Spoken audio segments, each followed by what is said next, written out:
Hey everyone, Daniel from Infovest here. Just wanted to do a quick video on talking about inflation. This topic of inflation. Now, I know I did a video previously about this, but I want to go a little bit more in depth about the different types of scenarios that could play out in the coming months. Now, when you look at inflation, when you look at US inflation report, the CPI report on Friday, we saw the headline CPI report come in stronger than expected. And this whole concept of inflation, the Federal Reserve, the US Federal Reserve, have been dealing with this situation of inflation for a very long time. Back in 2021, the US Fed was calling inflation transitory and saying that the prices are expected to come off. Now, fast forward 2022, we've seen that okay, that's not that's not the case. We're seeing the Fed now be more aggressive when it comes to raising rates, and as the months have been going by in 2022, inflation is still having a hard time to come off from its peak. And in fact, actually, we made a little bit slightly higher number in the headline inflation number that came out on Friday. So, what does this mean, right? We're hearing from the European Central Bank come out saying that inflation is higher than expected. You're hearing from Bank of Canada also coming out saying that they're going to need to do more in terms of increasing rates above 3% and be more aggressive to conquer inflation. And then you have the Federal Reserve who's coming out today. Now, I don't know when I'm going to be posting this video. They might have already come out by the time I post this video. They might have already come out and discussed about what they're going to do with interest rates. But a week before, 2 weeks before, you had the market pricing in a chance of a 50 basis point rate hike today. So this was 2 weeks ago, and now you're having the market after viewing the consumer price index inflation report, viewing that the Fed is most likely going to do a 75 basis point rate hike and even a little bit more rate hike than 50 basis point, which is known to be a very aggressive move, and that's why we saw on Friday and Monday a sell-off in the equity markets and the bond market as well.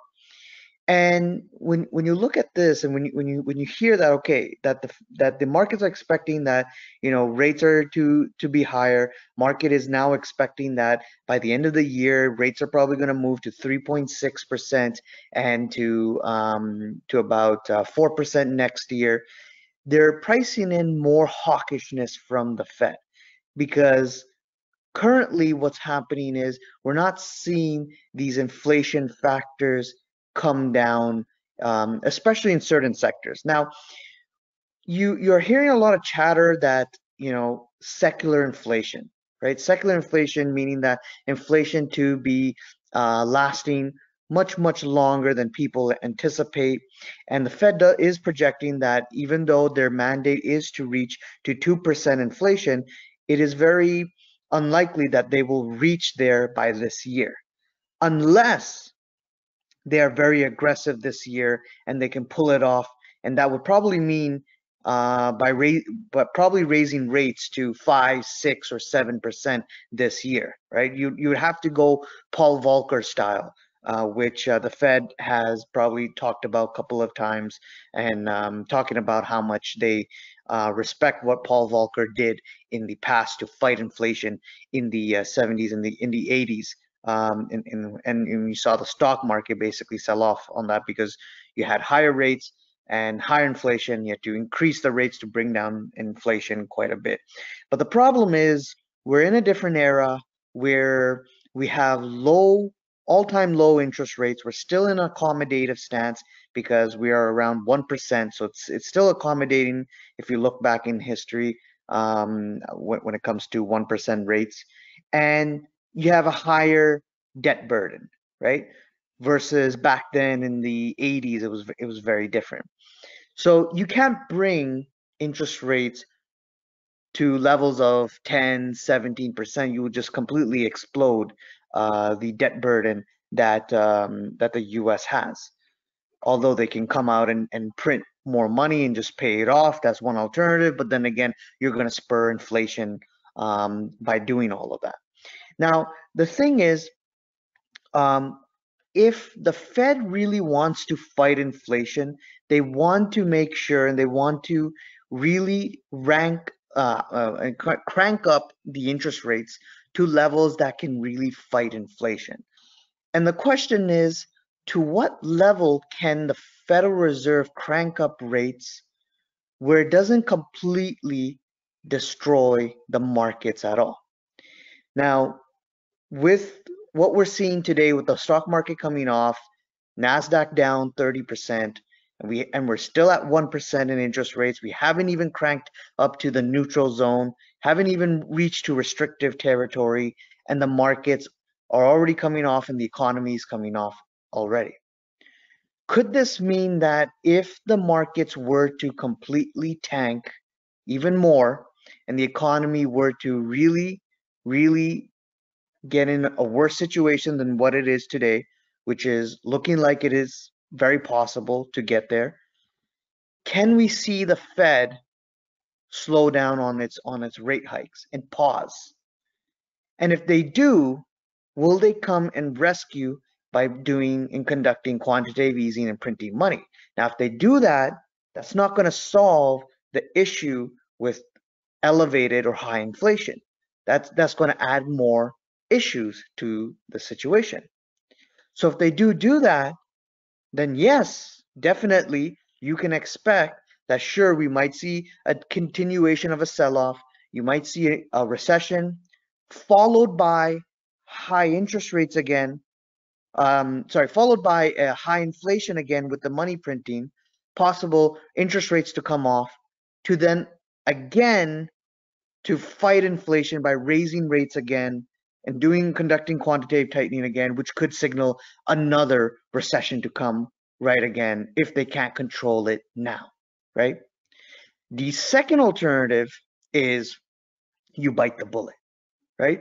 You bite the bullet and you let interest rates continue to rise for this year, next year, even though you are creating more damage to the economy. There can't be a soft landing. You'll have to do a hard landing. And even though that you're creating damage to the economy, your main goal, remember the central bank's goal, and Biden said this, the central bank's goal is to fight inflation. That's their mandate. That's one of their mandate. So if your goal as a central bank is to fight inflation, you want to bring it to from 8% to 2%, then you want to see the central bank continue to raise rates aggressively and maybe even more aggressively. Even though the market's pricing in 75 basis point rate hike, I say why do that? Why not just go with a 100 basis point rate hike? Why not go hard now and early rather than doing these 25 basis point increments, which is going to take a long time for it to fight inflation, especially if it's not coming down. So if you want to go from 8.6% to 2%, right? 1% interest rates is not gonna help the situation. You're gonna have to crank that up, which means yields are gonna increase, which means the 2-year yield is gonna increase. You'll probably see also other bond yields continue to increase. We're seeing the 10-year and the 30-year also continuing to increase, which is putting pressure in terms of mortgage rates in the U.S. around 6%. And it's continued to rise, which is going to pinch a lot of people. Also, with the 10-year yields also increasing, right? So when you start increasing the rates, you know, and you start doing it aggressively, then possibly you've got a fighting chance against inflation. Now, there's other factors too, like supply constraints that you don't have any control, and that's why secular inflation in certain areas can still be a theme. Inflation in food prices, or if there's supply constraints, with food and there's food shortages, you can probably see food continuing to increase in prices, even though as the Fed is trying to fight inflation by increasing rates. Food is an essential commodity. We all need it. We all need to eat. We all need to drink, right? This is part of our survival. Same thing with shelter. Very important thing. We need to see that. If prices continue to rise, in these other areas, shelter and food and whatnot, and there's a supply constraints that's still going on. You still got the Russian-Ukraine war happening, China still, following the COVID policies and the lockdowns, and oil continue to rise. These are factors that can't be controlled. Energy prices continue to rise. Gasoline is continue to rise. This is something that the Fed can't control. And if we do get into a crash or recession, and then all of a sudden the Fed decides to print more money, that's going to add more fuel to the fire. Inflation is not going to be solved, and we're not out of the woods then. Then that means that we're going to see Fed coming out, raising rates, attacking inflation, and then and then causing probably another recession again, right? Because you've got supply side that is not solved, and the Fed can't do anything about that.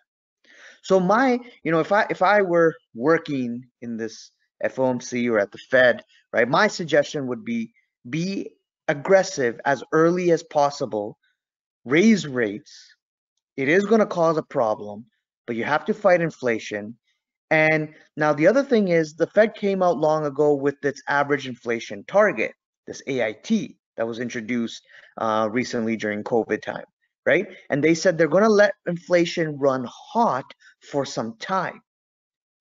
Now, they let inflation run hot for some time, and they said that with their AIT, how they're calculating it, they will need to see that, make sure that the average number is increasing over time in terms of trying to get higher inflation. Now, obviously, we are way above that 2% average, or way above the 2% number that we're seeing today in CPI. In terms of their average calculation, they haven't really specified how they're going about it. But with that comment of the AIT and average inflation target, is that something that we might see in the coming months, where the Fed might come out and say that we will not be convinced enough to call that inflation has lowered until we continue to see a set amount of data points, which is averaging down back to our 2%. So if it took a long time for them to have their average inflation target reach above 2% and overheat above 2%, what does that mean in terms of the reversal? Right? When you're bringing back the average inflation target back to 2%, does that mean you're going to continue to increase interest rates, which means that you might maybe when people are expecting the Federal Reserve to come out and put the Fed put, come to rescue the markets by the Fed put, will it mean that in next coming months we will not see the Fed put, because they're following the average inflation target method, and they want to see that not just one data point from a CPI report, but a collective data point, figuring out the average of those data points and figuring out if inflation is going to come down from that average data point. And then until then, they may start printing money or rescuing the markets or start adjusting the rates. But if not, then they can continue to aggressively raise rates, and they may have to aggressively raise rates even in a recession. So, we're probably already in a recession right now. It's not confirmed until we get the second quarter, the next GDP data that will confirm that we are definitely in a recession. But until that comes in, it is very possible that you could see the Fed come out and basically raise rates even more aggressively while the economy is not doing well, while the economy is already in a recession, to bring that inflation level down. And if not, and they do come out to rescue, I don't think that's going to solve inflation anytime soon. And definitely in certain sectors, you're going to see probably secular inflation. You're going to see inflation continue to elevate, and it's still going to be a problem for them in the future, which means that they're going to have to fight it, which means, again, they're going to have to fight it in what way?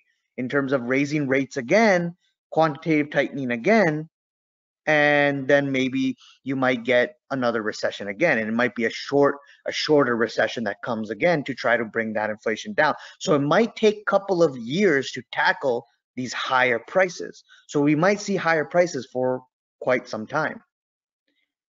I don't know what you guys think. Let me know what you think. Comment below if you think we're going to see higher prices for some time. Do you think the Fed should just go all in and aggressive right now just to tackle higher rates? And if they do, definitely that will be very, very, very bad for the economy. Definitely, you could see a lot of corporations who have a huge debt burden, right? When you look at junk bonds, junk yields continue to rise, junk bonds continue to sell off in terms of the prices. You could see a lot of corporations just explode the same way Evergrande did in China, especially if rates continue to rise. And it may take that. It may take bringing rates to a level to really suppress inflation because you just can't control the supply side. So comment below, let me know what you guys think, and I'll see you guys in the next video. Good luck. Bye.